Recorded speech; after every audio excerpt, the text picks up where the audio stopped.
নমস্কাৰ 2024 বৰ্ষৰ শেষৰ ফাললৈ আমাৰ মাজলৈ এটা খুব দুঃসংবাদ আহি পৰিছিল সেই দুঃসংবাদটো হৈছে আমাৰ প্ৰাক্তন প্ৰধানমন্ত্ৰী ডক্টৰ মনমোহন সিং ডাঙৰীয়াৰ 26 ডিসেম্বৰ তাৰিখে ৰাতি প্ৰায় 9:51 মৃত্যু হ'ল আমি জানো যে মনমোহন সিং ডাঙৰীয়া আছিল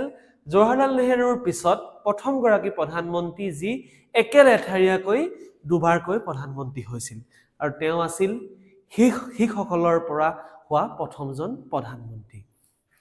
তেওঁৰ যদি জন্ম চাও তেওঁ জন্ম হৈছিল 1932 ৰ 26 ছেপ্টেম্বৰত আৰু তাৰ পিছত তেওঁৰ যদি চাও তেওঁৰ দেউতাকৰ নাম কি আছিল তেওঁৰ দেউতাকৰ নাম আছিল গুৰমুখ সিং আৰু মাতৃৰ নাম আছিল অমৃত কৌৰ আৰু তেওঁৰ জন্ম হৈছিল বৰ্তমান পাকিস্তানৰ পাঞ্জাব প্ৰদেশত আৰু তেওঁ বিবাহ কৰিছিল গুৰচৰণ কৌৰ ডাঙৰীয়ানী আৰু ইয়াৰ পিছত আমি যদি চাও তেওঁ ক্ৰমান্বয়ে তেওঁ শিক্ষা সমাপ্ত কৰিছিল পাঞ্জাব ইউনিভাৰ্চিটিৰ পৰা ইকনমিক্সত মাষ্টাৰ্ছ ডিগ্ৰী কমপ্লিট কৰিছিল তাৰ পিছত তেওঁ কিছু কাল ধৰি পাঞ্জাব ইউনিভাৰ্চিটিতে ইকনমিক্সৰ প্ৰফেসৰ হিচাপে কাৰ্যনিৰ্বাহ কৰাৰ পিছত তেওঁ দিল্লী স্কুল অফ ইকনমিক্স যিখন আমাৰ অৰ্থনীতিৰ কাৰণে এটা প্ৰিমিয়াৰ ইনষ্টিটিউট বুলি কোৱা হয় দিল্লী ইনষ্টিটিউট অফ ইকনমিক্সত তেওঁ দিল্লী স্কুল অফ ইকনমিক্সত তেওঁ কিছুদিন অধ্যাপনা কৰিছিল তাৰ উপৰি তেওঁ জড়িত হৈ পৰিছিল ৰাষ্ট্ৰসংঘৰ লগত পৰৱৰ্তী কালত তেওঁ আমি যদি জানো যে তেওঁ হৈ পৰিছিল ভাৰত চৰকাৰৰ অৰ্থনৈতিক বিভাগৰ মুখ্য উপদেষ্টা আৰু পৰৱৰ্তী কালত আমাৰ প্ৰাক্তন ৰাষ্ট্ৰপতি প্ৰণৱ মুখাৰ্জী ডাঙৰীয়াৰ বিত্তমন্ত্ৰীত্বৰ কালত তেওঁ আছিল ভাৰতীয় ৰিজাৰ্ভ বেংকৰ গভৰ্ণৰ তাৰ পিছত অপ্ৰত্যাশিতভাৱে 1990 চনত পিভি নৰসিংহ ৰাওয়ে এজন অৰাজনৈতিক ব্যক্তিক প্ৰথমবাৰৰ কাৰণে তেওঁৰ কেবিনেট মন্ত্ৰীসভাত স্থান দিছিল আৰু সেই ব্যক্তিজনেই আছিল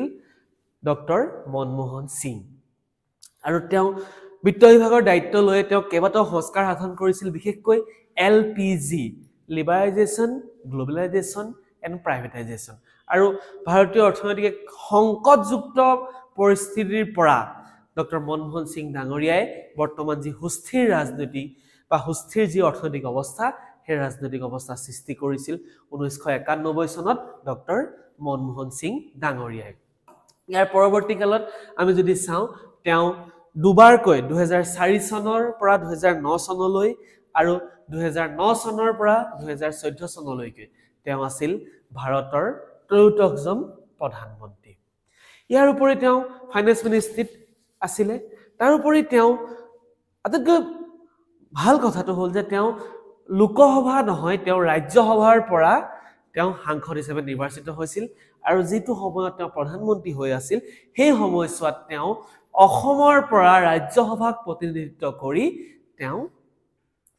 ভাৰতৰ প্ৰধানমন্ত্ৰী হৈছিল এয়া আমাৰ অসমবাসী হিচাপে অত্যন্ত আমাৰ গৌৰৱৰ বিষয় কিয়নো আমাৰ অসমক প্ৰতিনিধিত্ব কৰা এজন ব্যক্তি প্ৰধানমন্ত্ৰী হৈছিল আৰু 2024 বৰ্ষত তেওঁ ৰাজ্যসভাৰ যি তেওঁ